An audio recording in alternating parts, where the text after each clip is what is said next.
Здраво на сите, се радувам за оваа можност што можеме преку онлайн да имаме служба и секој да се вклучи, а потоа и да размислиме на овие теми кои што денеска ќе ги зборуваме. Верувам дека сте во семеен амбиент и дека го искусувате благословот од Бога, да се чувствува неговата љубов и да се раздава изобилно кон сите што не обкружуваат. За денес размислував за оваа служба, кое прашање е клучно кое што ќе не следи во текот на оваа нова 2020 година. И клучното прашање и тема за размислување е како живееме, од што зависи начинот на кој што живееме.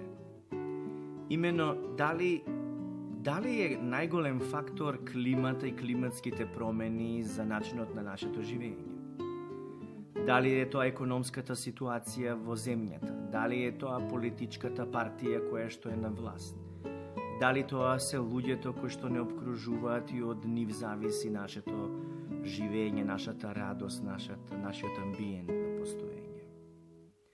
Верувам дека секој од вас ќе каже дека не е така, односно дека не зависите од ништо од тоа, но дека зависиме сите од Бога. И тоа е правилниот одговор, зависиме од Бога. Но едно е тоа што го кажуваме со устата, а друго е тоа што го покажуваме со делата и постапките. Имено, сакам да кажам дека ние не сме повикани да живееме во некоја розова димензија, ние сме реални за ситуациите и околностите што не обкружуваат. И не велам да ги заобиколиме и да ги игнорираме, напротив, ние со верата во Бога, верувајќи му на Бога, можеме да ги променуваме околностите околу нас, заради тоа што сме повикани да живееме како Божји деца, кои што живеат со верата во Бога, со авторитетот во името на Господ Исус Христос и со помошта на Светиот Дух. Ако ние тоа не научиме да го живееме, тогаш нашиот живот ќе биде постојано исполнет со грижи, со едни осцилации, час се чувствуваме добро и сигурно во Божјото присуство, а потоа другиот час веќе сме тажни, отчајани, обезхрабрени, неодлучни за нештата што не очекуваат. Сакам да кажам дека покрај физичките сетила со кои што регистрираме сето она што е околу нас, ние треба да научиме да регистрираме со духовните сетила, со тие да действуваме напред. Зборувам за очите на нашето срце или духовните очи.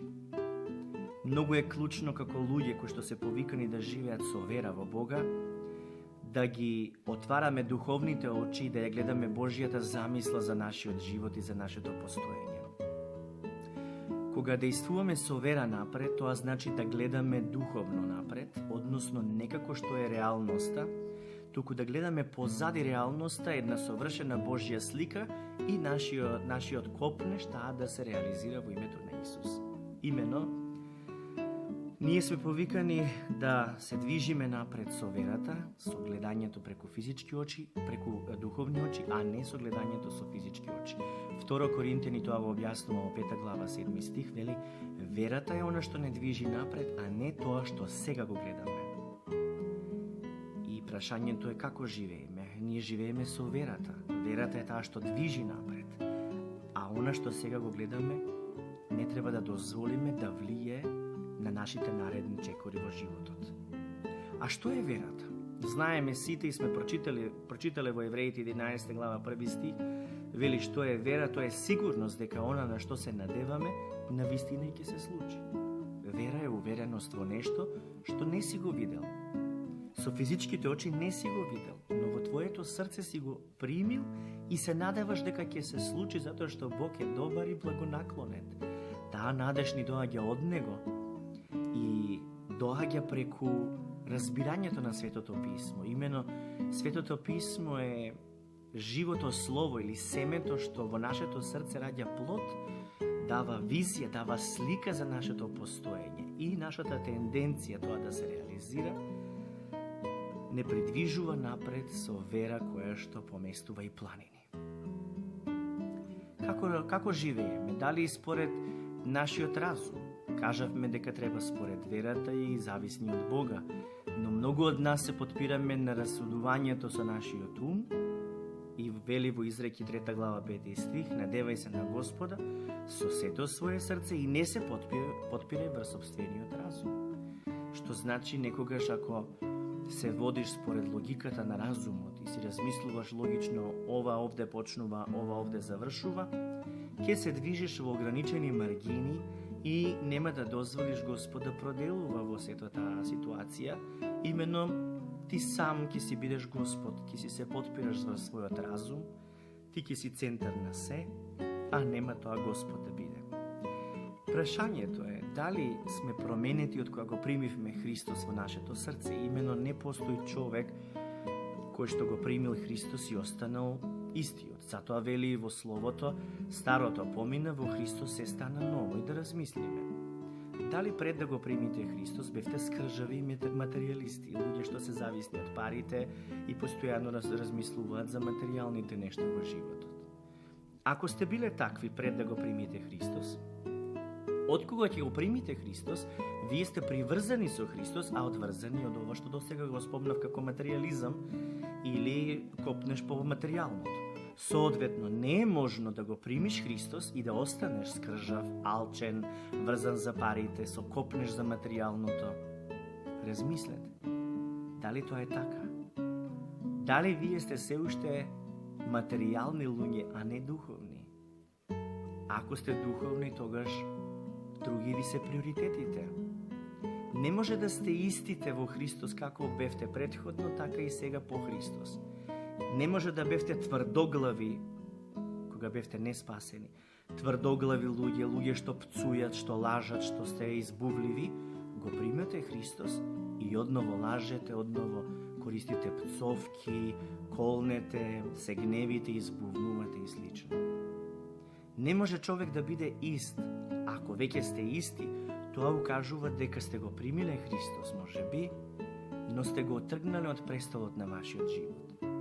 И наместо Христос да води, однова ве води или вашата телесна природа, или вашиот разум. Затоа, драги мои, јас денес одлучив да зборувам за оваа тема, не затоа што вие сте лоши или недобри или несилни во верата. Напротив, би рекол дека многу добро растеме напред. Но јас се молам за вас и копнеам за ваша целосна реализација. Некогаш гледам дека некои од браќата и сестрите се уште не дозволуваат трансформацијата или промената преку Христос да се манифестира целосно во нивната личност. Имено учиме со вера да действуваме напред. Си го примил Христос. Ако претходно си бил во анксиозност, во страв, во грижи, не си имал на кого да се потпреш за да осетиш сигурност, туку само на себе си се соочувал со таков еден хаос. Од кога го примаш Христос, сите грижи, стравови, копнежи за подобро утро, и веќе знаеш дека Христос ги има во неговите раце и Он ти го обезбедува тоа што е најдобро за тебе. Соодветно, ти веќе не си таков како што си бил. За жал, некои од вас се уште размислуваат на таков начин. Се уште имаат калкулација, се уште штедат, се врзани за парите. Не велам дека не треба да се штеди, но не треба мотивот за штедење да биде црната иднина, односно за црни денови да се чува одреден буџет за не дај Боже. Ако така се размислува и се действува, вашата вера е вера во лоша иднина. Кога размислувам за овој начин на живење, јас знам дека е духовен живот, меѓутоа кога го имам јас духовниот живот во Христос, знам дека живеам во изобилието Божјо. Тоа Божјо изобилие се пројавува и духовно и материјално. Кога го искусувам во секојдневието, може и да немам финанси и да го не го чувствувам со физичките очи, да не го гледам тоа изобилие на мојата маса или во моето портмоне. Но, ако действувам со очите на моето срце или действувам со верата, мене сегде очите ќе ми бидат полни со тоа изобилие што Господ ми го обезбедува. И соодветно, за да направам чекорна вера, јас ќе се однесувам како човек што вистински живее во изобилие и од тоа малку што го имам ќе почнам да го делам со оние што немаат ни толку. На таков начин нема да живеам во скудност или во немаштија. Нема да ја култивирам немаштијата како моја атмосфера на постоење. Напротив, ќе се спротиставам на истата, действувајќи спротивно на нормалното расудување. Имено тоа што го имам малку, ќе го раздадам со вера дека на таков начин ќе ми се намножи. Некој од вас се плаша тоа да го направат. Но ние не сме повикани во страв да действуваме кон Господ, туку со вера во Бога. И потоа прашуваат, а зошто ми каснат благословите или Бог не ме наградува? Затоа што не му угодуваш на Бога со страв, туку со вера. Зашто кој верува треба да верува дека Бог има и дека ги наградува оние кои го бараат. Стравот не доаѓа од Господ и стравот е непријател на нашата вера, бидејќи тој раѓа и сомненија. Ако вие се плашите да инвестирате во било која ситуација, пример, да се чувствувате сигурни во Господ дека ве обезбедува, соодветно патувате негде, вложувате во некој момент кој што не сте си ни замислувале дека можете да инвестирате, вие правите чекор на вера. Не зборувам за просперити, не зборувам за материјалното, зборувам воопшто. Амбиентот на вашата душа, во што живеете. Може да живеете во бедност, во скудност, може да живеете во страв, во грижа, во анксиозност, може да живеете постојано во осаменост, бидејќи немате човек, не сте брачно реализирани. Но тоа може да го промените со чекор на вера. Таа вера доаѓа од слушање на Божјото Слово и како Божји деца ги користите Божјите ветувања, ги прокламирате во името на Исус во сите аспекти на вашето живење. Соодветно, Господ ви дава тоа што вие со вера го привлекувате кон себе си. Именно што човек ќе си посее, тоа ќе си пожне. Познавам некои луѓе кои што во минатото имаа средства, не многу, но има едно средно ниво на имање, зборам материјално. И јас им велував, им зборував, купете си капут, подномете се со чевли, не живеете како да сте просјаци. Почнете да действувате и ќе ви се намножи тоа, и ќе имате да делите и со другите. А тие носеа капуди и чевли од пред 5 години, покрај тоа што земаа плата. Им реков, ако не го живеете тоа изобилие значи не сте спремни да го дочекате од Божја страна и затоа и тоа што го имате ќе го изгубите. Соодветно ги изгубија работните места и онака како што сеја, со беда, со страв, со сомнеж, така и пожнеја, па потоа веќе стана случај кој што требаше да им се донира, да им се помага и да се подкрепува, да се охрабрува.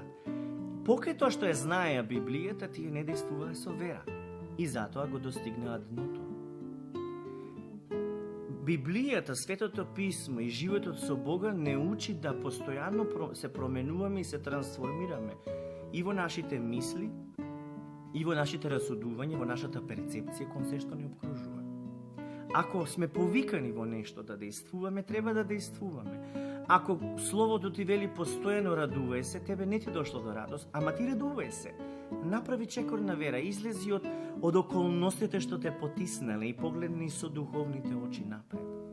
Радувај се и потоа за твојата послушност ќе добиеш нешто кое што ќе те изненади.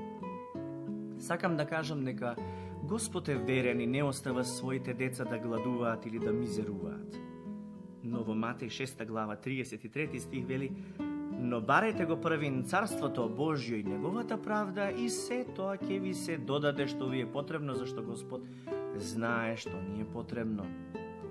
Покрај овој момент што го забележувам како една бариера кај верниците зошто немаат успех, просперитет, развој, зошто живеат скудно покрај тоа што се царски деца, другата блокада е што не тргнуваат напред, бидејќи кога ќе ветат нешто што сакаат да го извршат за Бога и за Божја слава, а потоа го одложуваат или не го исполнуваат ветеното, како сами да си ги одложуваат радосните моменти и моментите на успех и реализација. Зошто тоа е така? Со нашата уста ние или градиме или разрушуваме. Имено во Словото вели, со твоите зборови ќе бидеш оправдан и ќе бидеш осуден. Соодветно, ако ти ветуваш дека ќе направиш нешто и не го исполнуваш тоа ветување, а си човек повикан да се потпира на Божите ветувања, на тој начин ниту Божите ветувања ќе бидат реалност за тебе, ниту самиот на себе нема да си веруваш и ќе имаш конфликт со себе си, самиот правиш саботажа на својата радост и на своите благослови. Мораме да си стоиме на зборот, затоа што зборот има голема вредност и како што Бог е непроменлив кога ќе каже го исполнува, тоа ние кои што веруваме во Него треба да го следиме тој пример и не да бидеме лажливци, туку да го исполнуваме тоа што сме го ветиле. Тоа укажува на нашиот Христоли карактер, кој што е одлика на работата на Господ во нас, ако сме во Христос и ако сме променети. Ако се уште сме старите личности, тогаш и ќе лажеме, ќе забушаваме, ќе ветуваме, нема да исполнуваме и соодветно ќе си ја добиеме лекцијата заради тоа. Ова е уште една блокада, зашто луѓето не се во целосна реализација и ги објаснувам овие како бариери или блокади, затоа што верувам дека во 2020 година ќе биде успешна година, ќе биде година на изобилие и на благослови. Но некој тоа ќе го дочека со голема радост и со отворено срце, а некој се уште ќе биде во исчекување затоа што не научил да живее со верата во Бога. За да не се случи тоа, затоа и јас го објаснувам ова, за да биде поттик охрабрување, за корекција, за изградба, за уште поголемо охрабрување за тоа дека Господ сака секој од нас да го награди, да го исполни со радост и со се што е потребно и необходно. Во Колосјаните, првата глава, 11 и 12 стих вели: се молиме да добивате сила од Божјата огромна и величествена моќ, за да можете со радост да истрпите и издржите се што ќе ве снајде и да му оддавате благодарност на небесниот Татко, кој ви овозможи и вие заедно со Божиот свет народ да добиете дел од наследството во царството на светлината. Значи, апостолот се моли да добиваме сила од Божјата моќ, за да можеме со радост да истрпиме и да издржиме се што ќе не снајде. Значи, како да истрпуваме со радост? Со радост да истрпиме и да издржиме се што ќе не снајде. При тоа да му оддаваме благодарност на небесниот Татко, кој ни овозможи да добиеме дел од наследството во царството на светлината. Значи, двата збора кои што се многу силни, а кои што ги занемаруваме, се радост и благодарност. Зошто го кажувам тоа? Затоа што некои верници го слават Бога, но немаат радост. Може би околностите во животот нивни се така тешки и не им дозволуваат срцето да им се насмевне. Но нели рековме дека тоа што со физичките сетила го регистрираме не треба да не води во животот, туку да одиме напред со верата, бидејќи таа не движи напред, односно со гледање на една поголема слика, Божја слика за нашиот живот, која што ја искусуваме со очите на нашето срце. Ако така пристапуваме, тогаш ќе сватиме дека со радост треба да ги надминеме сите ситуации во нашето секојдневие со кој што се соочуваме и при тоа да одаваме благодарност на небесниот Татко. Ова е многу клучно, особено во последниот период забележав дека некои од вас така се потиснати, како да немаат свети дух, како да нема спас, како да нема надеж, како да нема светлина во нивните очи. Размислете кои сте вие. Кои сте вие тие што култивирате атмосфера на песимизам, на агонија, на очај, на грижа, на тоа дека е се тешко, дека како ќе биде во идно време. Нашата иднина ја пишува Господ, ако му дозволиме тој да управува во нашето постоење. Ако ние си действуваме со нашиот разум, тогаш тоа навистина е страшно и тоа може да предизвика страшни сценарија во нашиот ум. Апостолот Павле во Во Филипјани 4 глава 4 стих, додека беше во затвор, вели: радувајте се секогаш во Господа. Пак велам, радувајте се. Вашата кротост да им биде позната на сите луѓе. Господ е близу.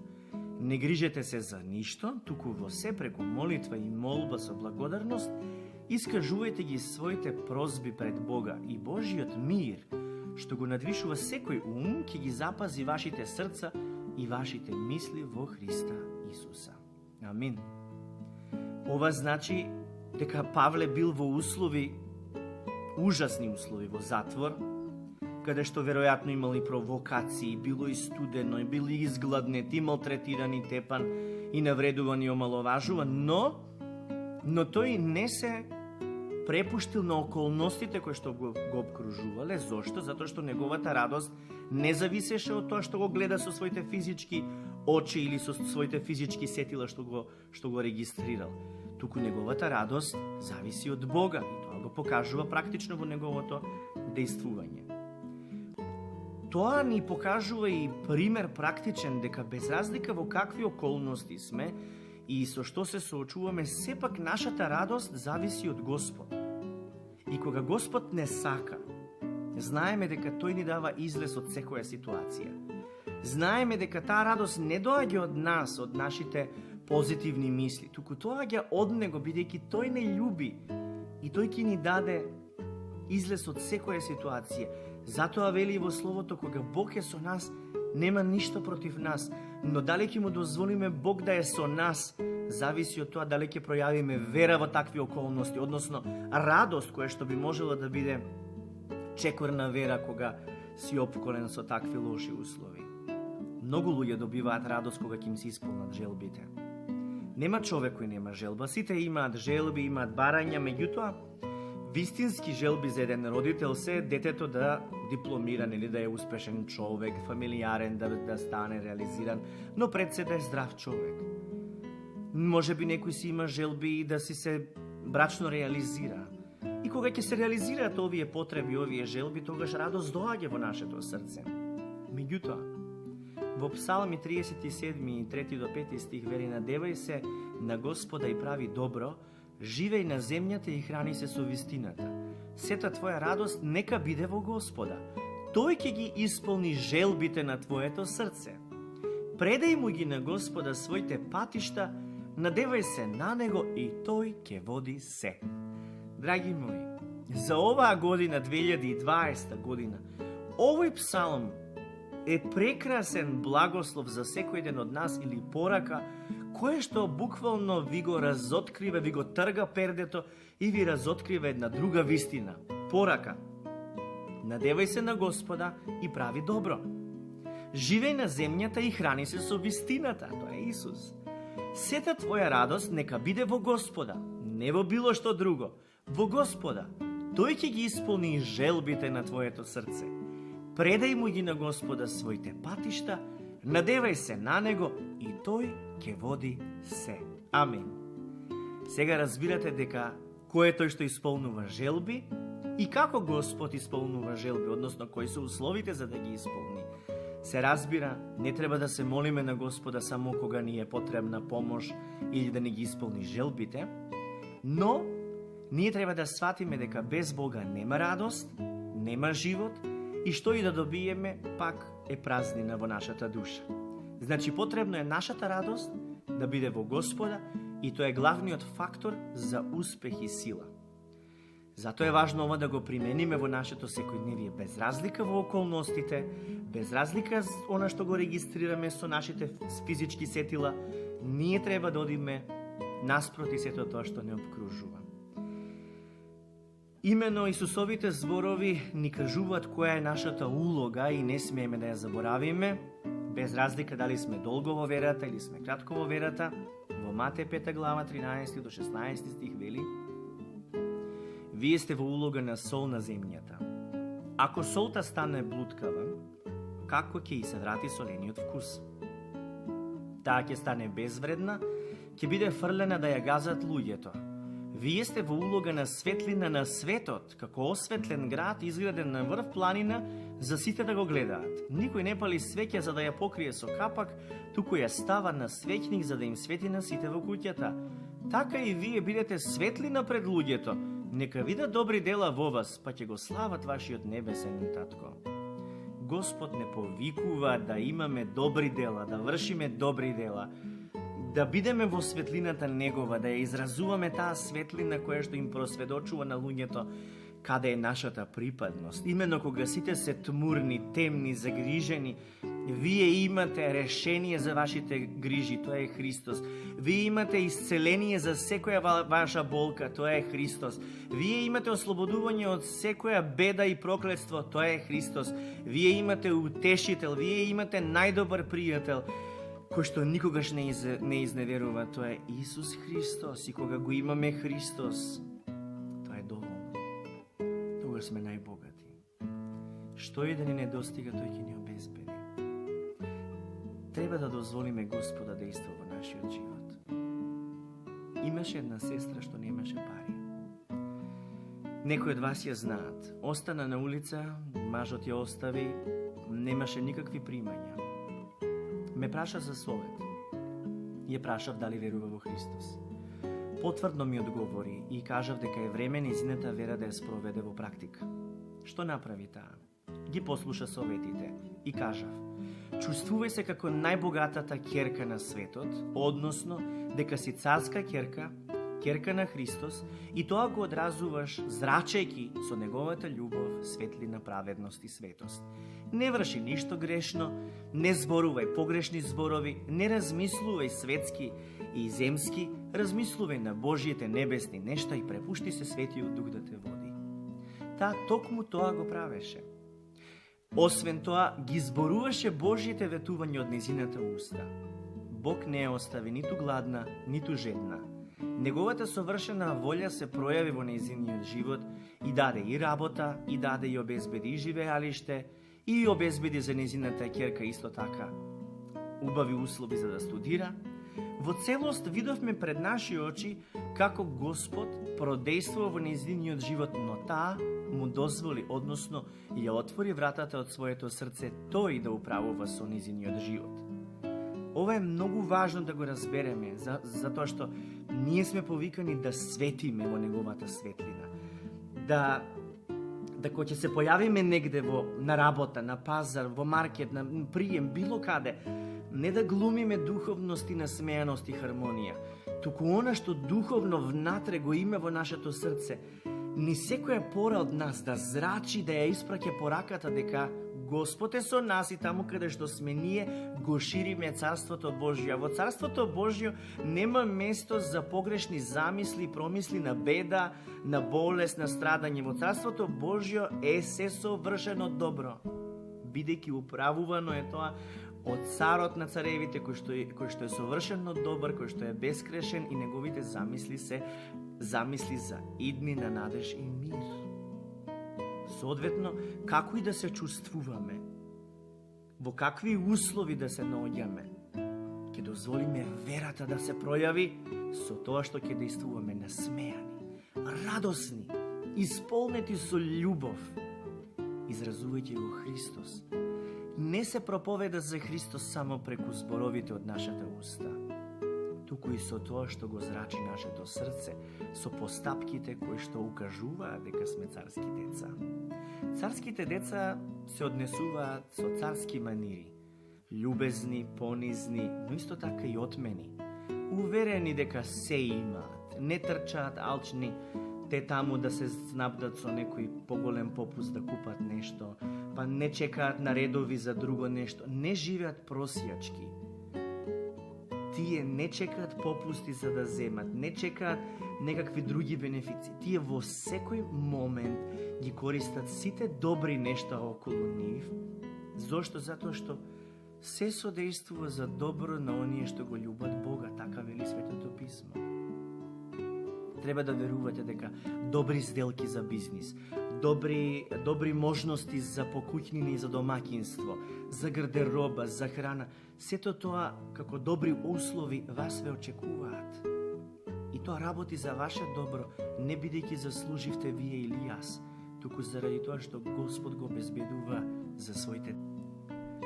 И во Евреите 12 глава, 28 и 29 стих вели: затоа ние треба да бидеме благодарни што ни е дадено царство кое не е подложно на никаков потрес, да му служиме на Бог со благодарност и на богоугоден начин, со страхопочит и чествување, зашто нашиот Бог е оган што проголтува. Драги мои, ние кои што сме поврзани со Бога, кои што имаме интимна врска со Него, ние треба на вистина да живееме во изобилието на Неговата љубов. Тоа да ни е доволно, да живееме безгрижни, во постојана радост и благодарност кон Господа. Тоа ќе ни помогне нашата вера да триумфира над секој проблем, над секој искушение, над секој страв или нечиста мисла. Затоа ве охрабрувам во текот на нареднава година да не живееме бедно, мизерно, не да глумиме дека сме богати, него да чувствуваме, да уверени дека ние сме богати, бидејќи Христос е најбогатиот и тој ни дава богатство кое што е нераспадливо. Да не живееме неодговорно, да ветиме нешто, а да не исполниме. Да не живееме во лагата, затоа што татко на лагата е ѓаволот, а не Господ. Ние сме царски деца и не треба да дозволиме ниту скудност, ниту беда, ниту страв во нас, ниту пак лага да се појавува низ нашата уста и во нашето срце. Ние треба да имаме одговорност. Бидејќи скапо сме платени, даден ни е вечен живот, дадено ни е спасение на нашата душа, тој начин на живот не е живот во измачување, туку живот со радост, со благодарност, со вера во Бога, движени од Светиот Дух во целосна реализација според Божјата волја и замисла. Со ова сакам да завршам денес и да ве охрабрам да дозволиме таа трансформација Господ да ја направи во нас преку Светото Писмо и со Светиот Дух, но и ние да действуваме со верата. Да не останеме исти како што некогаш бевме. Некогаш се плашевте од змија или од пајак. Го примивте Христос и тој страв веќе е разрешен на крстот. Повеќе не треба да ви биде страв, бидејќи ништо тоа не ви може. Порано се плашевте од банкрот, но го примивте Христос и во Него сте богати и тоа богатство доаѓа и духовно и материјално. Зошто да се плашите? Порано бевте тажни, хронично очајни, но го примивте Христос кој што носи радосна вест и таа радосна вест, ако е во вашето срце, ќе се радувате. Порано бевме незадоволни од се. Постојано бевме празни, гневни, суви, дехидрирани. Но го примивме Христос и станавме накалемени прачки низ кои што тече сокот на животот. И тоа ни носи и плодност, и благодарност, и осмислување на нашето постоење. На овој начин сакам да ја завршам денешното обраќање, денешната служба,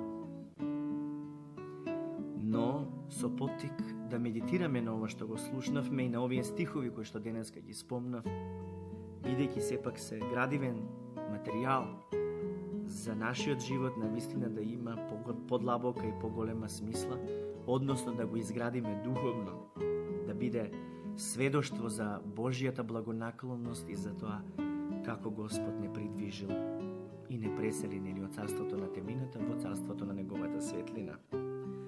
Да се помолиме сега заедно, ќе ве замолам, без разлика каде и да сте, ослободете се, затворете ги вашите очи, вдишете длабоко, издишете, ослободете се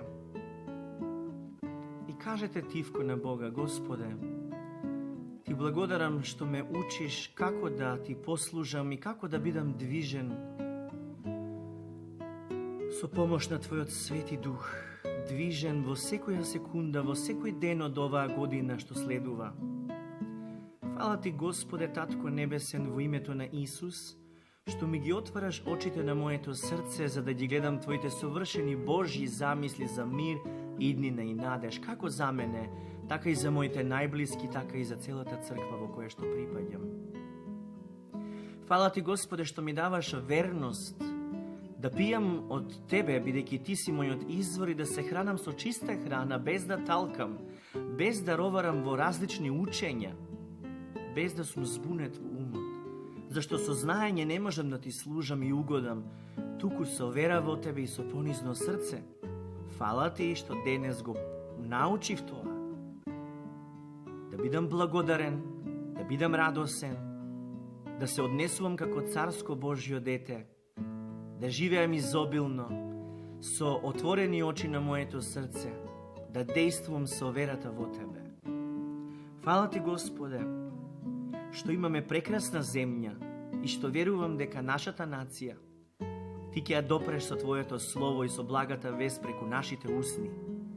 Те молам, Господе, за владата и за сите што се на власт на оваа земја, ти да управуваш со нивниот ум и со нивното срце и нека со страв од тебе и љубов за тебе действуваат и се донесат закони, правилно действување, праведно действување за целиот народ, Господе. Те молам за секоја институција во општеството да функционира според твојата волја и за добробит на секое творение, на секој граѓанин на оваа земја. Те молам, Господе, за обединување на христијаните и за оние што не се христијани да се спасат, за оние кои што патат да добијат исцелување, за оние кои што се во темнина да ја видат твојата светлина и да зачекорат кон тебе во твоите преградки. Те молам, Господе, употреби не секој еден од нас и мене, Господе, да бидам сад за твоја почесна употреба, јавно да сведочам за тебе без да се кријам и без да се плашам што луѓето ќе помислат за мене.